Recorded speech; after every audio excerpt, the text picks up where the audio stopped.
Hi, I'm Sarah with WTI. Even though I'm the only one that ever enters my laundry room, I wanted it to look pretty, homey, and cute. And I got this rug to help with that. And this rug met all of those needs. I absolutely love it. Not only is it adorable, but it's also comfortable and durable, and that's everything that you need in a laundry room. So my laundry room is very small, but I still wanted it to look cute, and it's also the utility room, so it gets a lot of action, and it also gets very messy in there. But this rug has withstood everything that I've thrown at it and all of the traffic that my laundry room gets.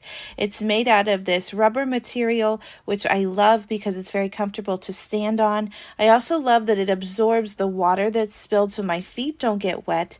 And also I can stand here for a long time and fold laundry, and my feet are so much better than they would be without this rug. Another highly noteworthy thing is that this rug is washable. I put some pretty nasty things on it and it cleans up nice. There was no stains or any other marks on it, so that is fantastic. The durability is amazing. It's withstood my crazy family and our pets. So this rug is adorable, it's useful, and I love it. And I think you will too. But that's just my point of view.